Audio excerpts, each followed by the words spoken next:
Madam మరి మోడీ గారు ఈ మధ్య కాలంలో ఒక అనౌన్స్మెంట్ చేశారు. హ్మ్. బంగారం కొనొద్దు అన్నారు. హ్మ్. సరే ఇప్పుడు మనకి మిడిల్ క్లాస్‌లో లేడీస్‌కి ఇమ్మీడియేట్‌లీ మనకి ఏదన్నా కొంచెం అమౌంట్ వచ్చిందంటే అవును. బంగారం కొనేస్తారు. అవును. సో, ఇప్పుడు బంగారం కాకుండా ఇంకేమన్నా ఆప్షన్స్ ఉన్నాయా? బంగారం కొనొద్దు అనేది అలా కాదండి. బట్ ఏంటంటే, ఆ బంగారం కొనే విధానం హ్మ్. ఫిజికల్‌గా మనము తెచ్చుకోవడము కన్నా, మనం డిజిటల్‌గా హ్మ్. మనం గానీ గోల్డ్‌లో పెట్టుకుంటే అదేం పెద్ద ప్రాబ్లమ్ ఏమీ ఉండదండి. సో, మీరు డిజిటల్‌గా పెట్టుకోవాలంటే మనకు గోల్డ్ ఈటీఎఫ్స్ ఉన్నాయి. సో, ఫిజికల్‌గా వద్దు అని చెప్తున్నారాయన. ఓకే. ఫిజికల్‌గా మీరు గోల్డ్ కొనుక్కోవడం వల్ల ఏమవుతుంది అంటే, చాలా మనకే నష్టం. హుహు. అసలు ముందు దేశానికి ఎలాగూ నష్టం. ఎందుకు అంటే, మీరు కొన్న ప్రతిసారి మనం డాలర్లు పెట్టి బయట నుండి మనము అవును. తెచ్చుకుంటున్నాం. ఎందుకంటే ఇండియాలో గోల్డ్ ప్రొడక్షన్ జరగదు. సో, 700 టన్నులు బయట నుంచి తెచ్చుకోవాలండి. హ్మ్. 700 టన్స్ మనం కన్జ్యూమ్ చేసేస్తున్నాం ఓహో! Every year. సో, ఈ 7 అంటే క్రూడ్ ఆయిల్ తర్వాత ఈ గ్యాస్ తర్వాత మనం బయట కంట్రీస్ నుంచి ఏమైనా ఎక్కువ తెచ్చుకుంటున్నాం అంటే అది గోల్డే. గోల్డే. ఇది ఎన్ని టన్నులు మనం కన్జ్యూమ్ చేసేస్తూ ఉంటే, ఈ టన్నులు అక్కడి నుంచి తెచ్చుకున్నప్పుడంతా మన ఏవైతే ఫారెన్ ఎక్స్‌చేంజ్ రిజర్వ్స్ ఉంటాయో, మన డాలర్స్‌లోనే కదా కొనుక్కోవాలి. అవును. ఇప్పుడు క్రూడ్ ఆయిల్ కొనుక్కోవాలన్నా డాలర్స్‌లో డాలరే. కొనుక్కోవాలి. హ్మ్. ఏదైనా ఈడబుల్ ఆయిల్ కొనుక్కోవాలన్నా ఇప్పుడు గ్యాస్ లేకుండా అవుతుందా అండి? గోల్డ్ లేకుండా అవుతుందా? గోల్డ్ లేకుండా అయినా మనం బ్రతకొచ్చు. బతుకుతారు. కానీ గ్యా గ్యాస్ లేకుండా బతకలేము. కదా! ఇప్పుడు ఇదే చిన్న లాజిక్. ఆ! సో, ప్రయారిటీస్ అనేవి ఆయన మనకు సెట్ చేసారమ్మ. హ్మ్. మనకి ఇప్పుడు గ్యాస్, క్రూడ్ ఆయిల్, చాలా మనకి ఇంపార్టెంట్. పెట్రోల్ అవి ఇంపార్టెంట్. గోల్డ్ మీరు కాదు. గోల్డ్ కాదు. మీరు గోల్డ్ ఇలా టన్నులు తెచ్చి మన దగ్గరున్న అమౌంట్ అంతా ఈ డాలర్స్ అన్నీ ఈ గోల్డ్‌కే హ్మ్. వెళ్ళిపోతూ ఉన్నాయి. సో, హ్మ్. దానివల్ల మనకు చాలా ఎకానమీకి ఇబ్బంది పడుతున్నాము. సో, హ్మ్. డెఫినిట్‌గా మేము చెప్పేదేంటంటే, మీరు ఇన్వెస్ట్‌మెంట్‌గా గోల్డ్‌ని హ్మ్. కొనుక్కోవాలి అనుకుంటే మీరు ఫిజికల్‌లో కాకుండా మీకు గోల్డ్ ఈటీఎఫ్స్ ఉన్నాయి. తర్వాత ఇప్పుడు కొత్తగా గోల్డ్ రిసీట్స్ అని కూడా వచ్చాయండి. హుహు. అవి ఎన్ఎస్‌సిలోని మనకి లిస్ట్ అవుతూ ఉన్నాయి. ఒక 300, 500 రూపీస్ నుంచి కూడా హుహు. మనం అందులో ఇన్వెస్ట్ చేసుకోవచ్చు. ఒక డీమ్యాట్ అకౌంట్ ఉంటే మీరు గోల్డ్‌ని హ్యాపీగా, ఎందుకంటే సెబీ రెగ్యులేషన్ ఉంటుంది కాబట్టి హ్యాపీగా కొనుక్కోవచ్చు. ఒక 2, 3 లక్షలు అయ్యాయి అంటే దాన్ని ఎప్పుడైనా కావాలి అంటే ఫిజికల్ బార్స్‌లో కూడా కన్వర్ట్ చేసుకోవచ్చు. ఓకే. హ్మ్. బెస్ట్ వాళ్ళు ఆప్షన్ బెస్ట్ యాక్చువల్లీ. ఆప్షన్. హ్మ్. మీకెప్పుడైనా ఫిజికల్‌గా నాకు కావాలి, నాకు క్యాష్ ఒద్దు అంటే, హ్మ్. క్యాష్ కావాలంటే క్యాష్ తీసేసుకోవచ్చు. లేదు నాకు క్యాష్ ఒద్దు, నాకు ఓన్లీ గోల్డ్ బారే కావాలి అనుకుంటే, మీరు ఒక 5 ఇయర్స్ అయిన తర్వాత ఎప్పుడైనా మీకు అవసరమైనప్పుడు దాన్ని మనము ఫిజికల్ గోల్డ్ ఎళ్లి అక్కడ కొన్ని సెంటర్స్ చెప్పారు. హుహు. ఆ సెంటర్ దగ్గరికి వెళ్తే మీకు 9.99 999 ప్యూరిటీతో హ్మ్. గోల్డ్ ఇచ్చేసే అవకాశాలు కూడా చాలా ఉన్నాయండి. అంటే ఇప్పుడు గోల్డ్‌ని పెట్టడంలో కొన్ని పద్ధతులు మార్చుకోవాలి. హుహు. ఎప్పుడు ఆ గోల్డ్ ఫిజికల్ ఆర్నమెంట్స్, గోల్డ్ మనం జ్యువెలరీ ఏసుకోవాలి. జ్యువెలరీ అందరికి వేసుకోవాలి, చూపించాలి. చూపించాలి. ఈ టన్నులు ఎక్కడికెళ్తున్నాయంటే లాకర్‌లోకెళ్తున్నాయి. అవును. ఈ లాకర్‌లోకెళ్ళిన తర్వాత మీకేమైనా ఉపయోగం ఉందా? ఎవరైనా మరి ఇస్తున్న అంతంత పెద్ద జ్యువెలరీ రోజు వేసుకొని వెళ్ళగలమా? అస్సలు బయటకు వెళ్ళేటప్పుడు మళ్ళీ మనం ఆర్టిఫిషియల్ జ్యువెలరీయే వేసుకుంటాం. అవును. ఎందుకంటే భయం కదండీ వేసుకోవడానికి. ఇప్పుడు ఏదైనా ఊరెళ్ళాలి, జర్నీ చేయాలంటే నేనేం వేసుకుంటా చెప్పండి? జర్నీ సేఫ్ చేయాలంటే కాదు కాబట్టి ఆర్టిఫిషియల్ ఏసుకొని మళ్ళీ అదంతా ఎక్కడుంది? లాకర్‌లో ఉంది. లాకర్‌లో ఉంది. సో, మీకేమైనా ఇన్‌కమ్ వస్తుందా? రాదు. రావట్లేదు. సో, దీనివల్ల చాలా మనకే ఎక్కువగా హ్మ్. ఎకానమీకి ఎలాగో నష్టం అని ఇప్పుడు నేను హ్మ్. ఎక్స్‌ప్లెయిన్ చేశాను. సో, హ్మ్. దీనివల్ల కూడా మనకేంటంటే ఇన్ని టన్నులు గోల్డ్ అవసరం లేదు. గోల్డ్ పెట్టుకోవాలి అంటే టు సమ్ ఎక్స్‌టెంట్ ఒక 10%, 15% మీ సేవింగ్స్, హ్మ్. అంటే మీ మొత్తము ఏవైతే పోర్ట్‌ఫోలియో ఉందో అందులో ఒక 10% మాత్రమే మీరు గోల్డ్‌లో పెట్టుకోండి. అది పెట్టేటప్పుడు కూడా హ్మ్. డిజిటల్‌గా పెట్టుకోవడము అలవాటు చేసుకోండి. ఫిజికల్ గోల్డ్ కొంచెం హ్మ్. తగ్గించు. ఎందుకంటే వాడలేనప్పుడు ఎందుకండి మనం ఆ లాకర్‌లో, ఇంట్లో అలమారాల్లో పెట్టుకోవడం కన్నా, సో, మిగతా వాటిల్లో కూడా మంచి రిటర్న్స్ వస్తున్నాయి కదా! హ్మ్. గోల్డ్‌తో పాటు మిగతా వాటిలో కూడా రిటర్న్స్ వస్తూ ఉన్నాయి. వాటిని కూడా కొంచెం మనం పెట్టుకుంటే బెటర్‌గా అయితే ఉంటుంది. ఒక క్వెషన్ మేడం. ఇప్పుడు సరే ఒకళ్ళకి ఒక జాబ్ వచ్చిందనుకోండి. ఒక హ్మ్. 25 ఇయర్స్, 30 హ్మ్. ఇయర్స్ ఆ అబ్బాయికి. హ్మ్.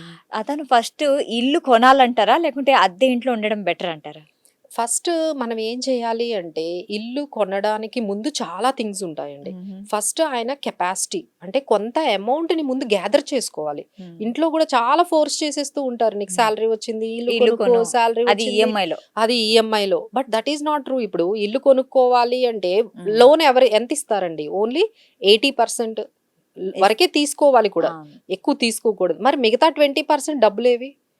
మళ్ళీ దానికి ఆ అబ్బాయి చేతే మళ్ళీ పర్సనల్ లోన్ తీయిస్తారు. అవును. ఇది సరిపోక అక్కడ మళ్ళీ రిజిస్ట్రేషన్, లోపల ఇంటీరియర్ చేయించాలంటే ఎంత అవుతుందండి? ఖచ్చితంగా ఓ 20,00,000 అయితది. దానికి ఏం చేస్తారు? గోల్డ్ లోన్ పెట్టిస్తారు. హ్మ్. అంటే ఇప్పుడు ఆ అబ్బాయికి ఎన్ని లోన్‌లు యాడ్ చేయించారు అన్ని మీరు? అప్పులు తల మీద ఆ బెడతారు. అబ్బాయి మీద ఎన్ని పెట్టారు మీరు? ఒక హోమ్ లోన్ ఒక 80,00,000 లేనిదే రాదు. రాదు. 20,00,000 పర్సనల్ లోన్ పెట్టిచ్చారు. హ్మ్. మరి గోల్డ్ డౌన్ లోన్. పేమెంట్‌కి, ఇంట్లో ఖర్చులకి, తర్వాత ఆ ఇంటీరియర్‌కి ఇంకో గోల్డ్ లోన్ పెట్టిచ్చారు. ఇవన్నీ తీర్చేటప్పటికి అబ్బాయికి 40, 50 ఇయర్స్ అయినా అయిపోతది. మరి ఇంక మిగతావన్నీ ఆయన ఇంకెప్పుడు చేస్తాడు? ఇక లైఫ్ అంతా ఆయన ఈఎంఐలు కట్టుకుంటూ ఉంటే, ఇక మిగతా అంటే అన్నిటికన్నా ఇంపార్టెంట్ ఏంటి? ఈ రోజుల్లో జాబ్స్ అనేవి అంత సెక్యూర్‌గా ఉన్నాయా అండి? ఉండవు. మరి ఈ అబ్బాయి జాబ్ గాని ఒక 3 మంత్స్ లేకపోతే ఈఎంఐలు అందరూ ఎవరు కట్టాలి? హ్మ్.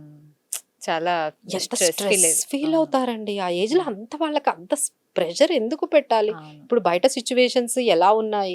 మీరు హ్మ్. ఈఎంఐల మీద ఈఎంఐలు బర్డెన్ పెడితే తన హ్మ్. తన కెరియర్ కూడా ఏదైనా వేరే కంపెనీకి ఎళ్ళాలంటే భయపడతారు. అవును. మరి ఈ 2, 3 మంత్స్ జాబ్ లేదు అనుకోండి. ఎవరు కట్టాలి ఈఎంఐ అని అదే జాబ్ చేస్తూ ఉంటారు. హ్మ్. అడ్జస్ట్ అయ్యి చేయాల్సొస్తుంది. అడ్జస్ట్ అయ్యి చేయాల్సొస్తుంది. ఓ 2, 3 మంత్స్ నేను ట్రై చేసి ఏదైనా ఒకటి స్కిల్ నేర్చుకొని వెళ్ళాలి అంటే ఆ గ్యాప్ 6 మంత్స్ ఎవరు కడతారండి ఇది? హ్మ్. సో, ఇలా అంటే చాలా ధైర్యం మంది చెయ్యలేరు ఇంకా. ఇంకా ఎందుకంటే ఆ బర్డెన్ ఉంది కదా! బర్డెన్ అలా ఉంటుంది కదా! హ్మ్. ఎటువంటి రిస్కులు తీసుకోలేరు.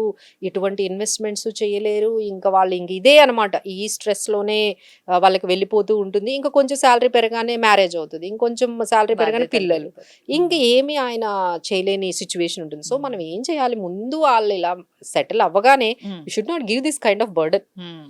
లెట్ దెమ్ హ్యావ్ సమ్ ఒక హెల్త్ ఇన్సూరెన్స్ తీసుకోవాలి. లేదు ఒక టర్మ్ ఇన్సూరెన్స్ తీసుకోవాలి. ఒక మెడికల్ ఒక ఎమర్జెన్సీ ఫండ్ క్రియేట్ చేయించాలండి. కరెక్ట్. ఎందుకంటే ఈ జాబ్స్ ఒక 3 మంత్స్, ఒక 6 మంత్స్ రాకపోయినా మనం సర్వైవ్ అవ్వాలి కదా!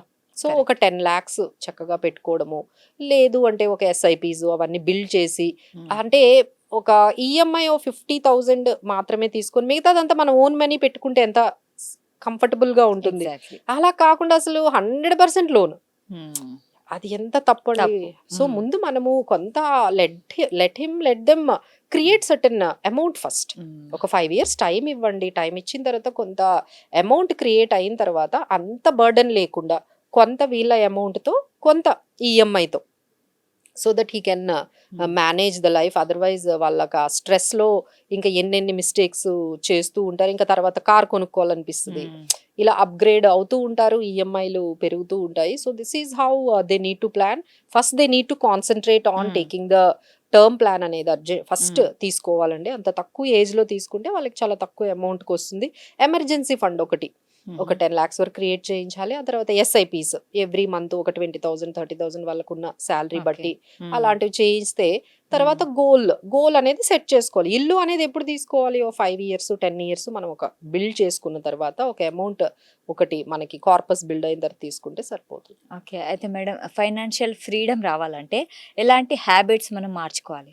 సో, ఫైనాన్షియల్ ఫ్రీడమ్ అంటే అసలు ముందు అర్థం చేసుకోవాలి. వాట్ హ్మ్. Does it mean by financial freedom? ఇప్పుడు అందరికీ కావాల్సింది అదే. హ్మ్. ఏంటంటే నేను జాబ్ చేయకపోయినా, నా బిజినెస్ వర్కౌట్ అవ్వకపోయినా, నేను ఇంట్లో కూర్చున్నా, నా నాకు లైఫ్ చేతిలో స్టైల్ వెళ్ళిపోవాలి. డబ్బులుండాలి. ఆ! 2,00,000 ఎవ్రీ మంత్ నా పర్టిక్యులర్ స్టాండర్డ్ ఆఫ్ లివ్. లేదు నాకు 1,00,000 నా స్టాండర్డ్స్ అనుకోండి ఎవ్రీ మంత్. హ్మ్. నేను జాబ్ చేయకపోయినా 1,00,000 ఎక్కడి నుంచి వస్తాయండి?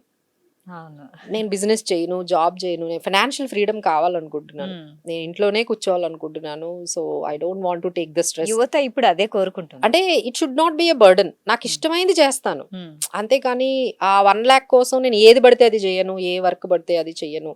సో, ఇది కావాల్సింది అందరికీ. ఏంటంటే ఆప్షన్‌గా ఉండాలి గానీ బర్డెన్‌గా ఉండకూడదు. ఉండకూడదు.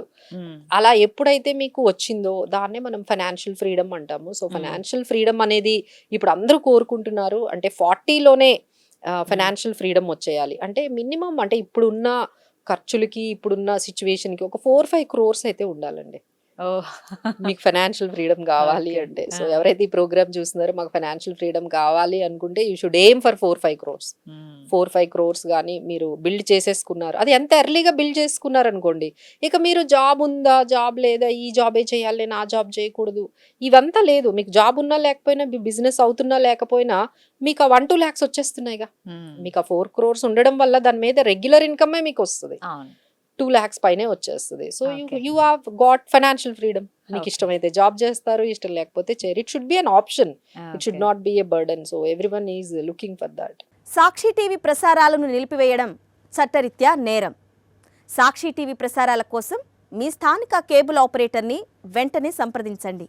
డిటిహెచ్లో, ఇంటర్నెట్లో కూడా సాక్షి టీవీ ప్రసారాలను వీక్షించవచ్చు.